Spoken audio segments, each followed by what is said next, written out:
School নিয়ে কখনো রাজনীতি হয় না, স্কুল নিয়ে রাজনীতি চলে না। স্কুলকে আপনি রাজনীতির মধ্যে ঠেলে দিবেন তো এই প্রতিষ্ঠানের শত শত শিক্ষার্থীর জীবন আপনি বিপন্ন করে দিবেন। কেন স্কুল নিয়ে রাজনীতি? এমনটা হওয়ার নয়, এমনটা হতে দেওয়া যায় না। শিক্ষার্থীদের উদ্দেশ্যে বলি, তোমরা যারা শিক্ষার্থী হিসেবে আছো, আমি দেখলাম যে আসার পরে সকলে এলোমেলো। এলোমেলো কেমন? আমার পিছনে অনেক স্টুডেন্ট আছে, সামনে অনেক স্টুডেন্ট আছে, ওইদিকে স্টুডেন্ট আছে, ওইদিকে আছে। কেন?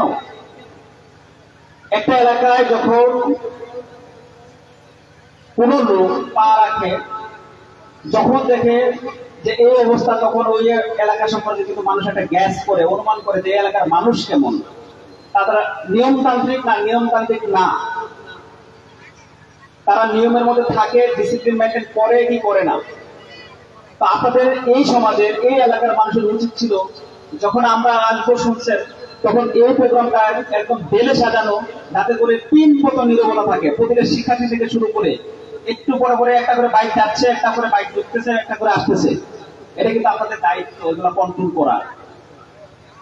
এই পর্যন্ত মিনিমাম এই বছরে আমি 40 থেকে 45টা স্কুলের বিভিন্ন প্রোগ্রামে গিয়েছি। আমার কাছে মনে হয়েছে, আমি আবার স্পষ্ট কথা সামনেই বলি, যথেষ্ট এলোমেলো আছে এই শিক্ষা প্রতিষ্ঠানে। এই দায় আপনারা এড়াতে পারেন কিনা? পারার কোনো সুযোগ নাই। আমি না হয় আপনাদের ইউনো হিসেবে আসছি বলে যাচ্ছি, আজকে যদি উপর থেকে, যদি বলি সচিবালয় মিনিস্ট্রি থেকে কোনো সিনিয়র মানুষ আসে, তখন কিন্তু আমি নিজেও জবাবদিহিতার মধ্যে পড়ে যাব যে তোমার এলাকায় তোমার প্রতিষ্ঠান কি এই হাল। আপনাদের প্রতি অনুরোধ জানাবো, আমরা যেন নেক্সট টাইম পরবর্তী কোনো সময় এই ধরনের বেহাল অবস্থা আমরা না দেখি।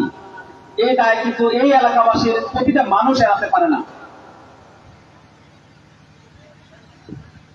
আজকে শিক্ষার্থীদের উদ্দেশ্যে বলছি, আজকে যারা আমরা এই মঞ্চে বসে আছি, তোমরা যারা সামনে বসে আছো, তোমার পাশে যে বসে আছে, তোমাদের নাম কি আমি জানি না, কিন্তু 2 দিন পরে, একটা বয়সের পরে, তোমার পাশের বসা বন্ধুটাই দেখবার জীবনের সর্বোচ্চ শিখরে চলে গেছে, তুমি যাচ্ছ না। তোমার পরিচয় কি ছাত্র, তোমার পাশের পরিচয় কি পাশের জনের ছাত্র বা ছাত্রী।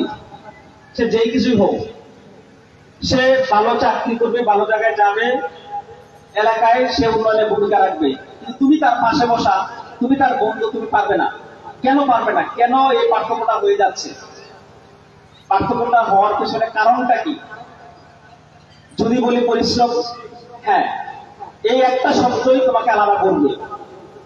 তুমি আজকে যতটুকু পড়াশোনায় মনোযোগ দেবে, পরিশ্রম করবে, তত এগিয়ে যাবে, রেজাল্ট ভালো করবে, ভালো জায়গায় পৌঁছাবে।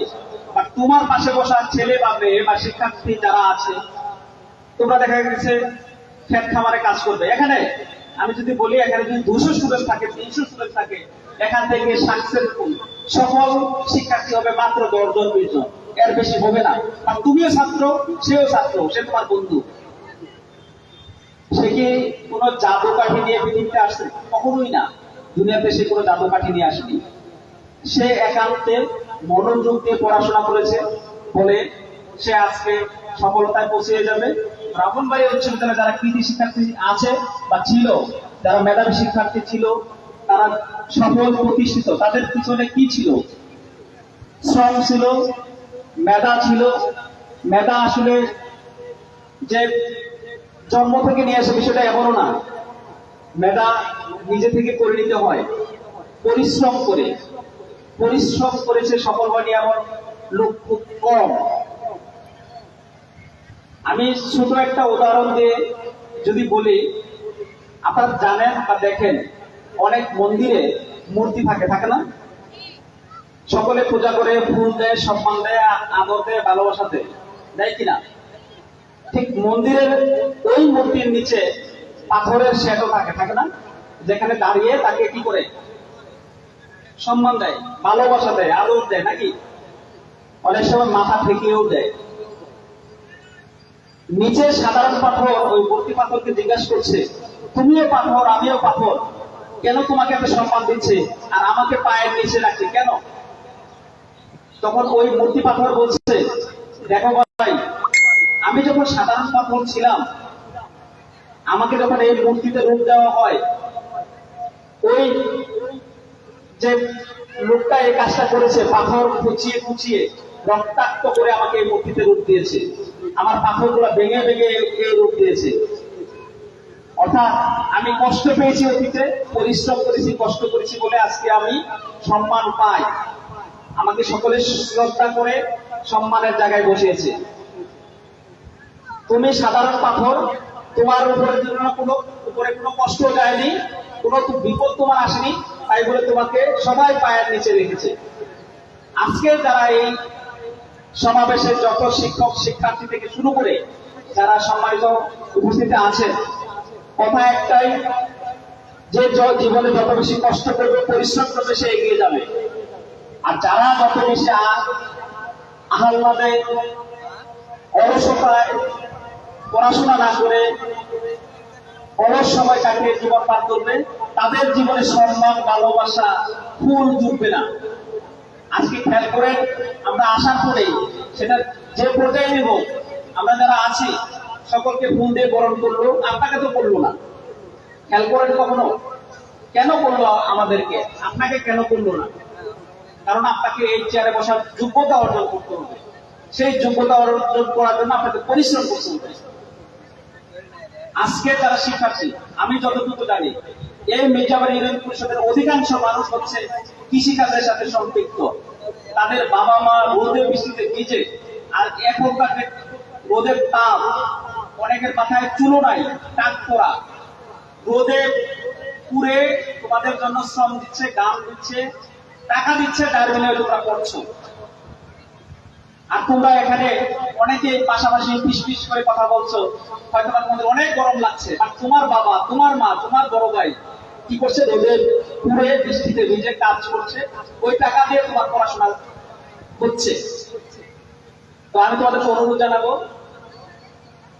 আজকে থেকে চেঞ্জ হও, পরিশ্রম শুরু করো। এই শিক্ষা জগতে ধনী গরিব বলে কিছু নেই। ধনীর ছেলে অনেক কিছু হবে, গরিবের ছেলে কিছু হবে না, এমনটা কখনোই নয়। আমরা এরকম অনেক জানি, চৌধুরী বংশ, জমিদারি বংশের ছেলে মেয়ে কিছুই করতে পারেনি, ঠিকই দরিদ্র গণের সেই ছেলে ডাক্তার, ইঞ্জিনিয়ার থেকে শুরু করে মন্ত্রী, রাষ্ট্রপতি অনেক কিছু হয়েছে। আমরা কিছুদিন আগে আমাদের যে একাডেমিক সুপারভাইজার সহ গিয়েছিলাম ফুলবাগতলা উচ্চ বিদ্যালয়ে, আমরা দেখেছি যে অটো রিক্সা চালকের ছেলে ডাক্তার হয়েছে। এবার সে টাঙ্গাইল মেডিকেল কলেজে চান্স পেয়েছে। যখন তার নামের সামনে ডাক্তার শব্দটা অ্যাড করেছে, তখন তোমার আমার থেকে সে অনেক বেশি গুরুত্বপূর্ণ লোক হয়ে গেছে সমাজে। সিদ্ধান্ত তোমার, সিদ্ধান্ত আপনাদের, আপনারা কি করবেন? নামের সামনে ডাক্তার, ইঞ্জিনিয়ার জুটাবেন, নাকি শিক্ষিত বেকার বানাবেন নিজেদেরকে?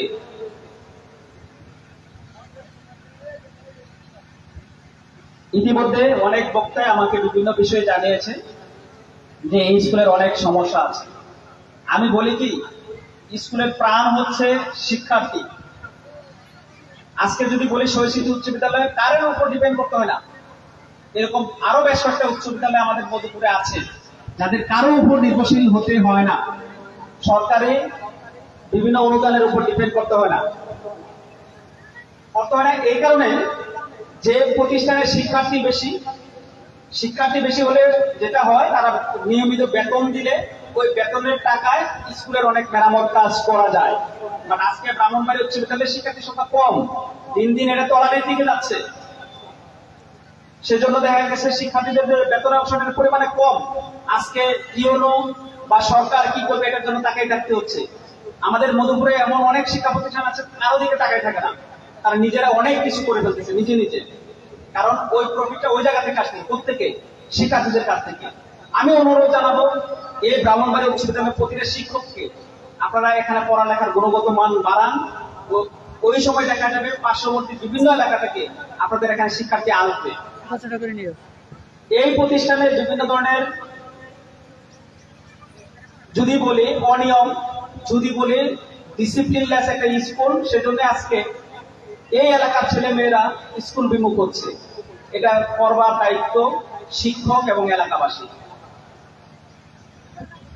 আর কত সমালোচিত হবো মির্জাপুরের লোকজন। আমরা এই মির্জাবাড়ি বিজেপি চাল দিতে গেলেও শুন যায়, আমার থেকে যায় ডিসি স্যারের কাছে। এই মির্জাবাড়ি ইউনিয়ন পরিষদ থেকে যত ফোন ডিসি স্যারের কাছে গেছে, পুরো ইউনিয়ন পরিষদ থেকে আমার কাছে ফোনই আসে নাই, বাট এই মির্জাবাড়ি থেকে যাবেই যাবে।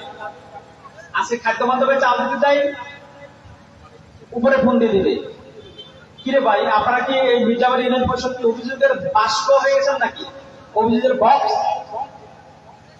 10টা ইউনিয়ন আসে না? একটা শিক্ষা প্রতিষ্ঠান তারা বার্ষিক ক্রিয়া প্রতিযোগিতা করতে পারে না, বিভিন্ন জন নানান ধরনের বাধা দেয়, কেন দিবে? আমাদের দায়িত্ব হচ্ছে আমাদের জায়গা থেকে সহযোগিতা করা, বাট প্রোগ্রামকে বন্টন করার জন্য সব ধরনের কাজে তারা ব্যস্ত। তো আমি অনুরোধ জানাবো আপনাদের উপজেলা নির্বাহী অফিসার হিসেবে নেক্সট টাইম যেন এটা আমরা না শুনি, আমরা যেন বুঝি, আমরা যেন জানি শুনি মির্জাবাড়ি ইউনিয়ন পরিষদ আগের থেকে অনেক বেশি ভালো। এই এলাকার লোকজন নিজেদের সমস্যা নিজেরা বসে সমাধান করে। তো আর কথা না বাড়ায়, অনেকের কষ্ট হচ্ছে, আমাকে বেশ কিছু বিষয় জানানো হয়েছে। আমি এখন একটা ঘোষণা দিয়ে যাচ্ছি, আমি খুব দ্রুতই এখানে বাউন্ডারি ওয়াল নির্মাণের জন্য 5 লক্ষ টাকা দিব। এখন দেখলাম হাততালির অবস্থায় অনেকে খুশি। তো তোমার এই যে তোমাদের কোনো দিব, তোমরা আমাকে কি দিবে বিনিময়ে? ভালোবাসা চাই না, ভালোবাসার ঘাটতি নাই, ভালোবাসার ঘাটতি নাই, চাই যেটা সেটা হচ্ছে রেজাল্ট। তো সকলকে ধন্যবাদ জানিয়ে পরবর্তী প্রোগ্রাম যেটা হবে শান্তিপূর্ণ সুশৃঙ্খল ভাবে যেন হয়, এই সহযোগিতা সকলের কাছে কামনা করে শেষ করছি।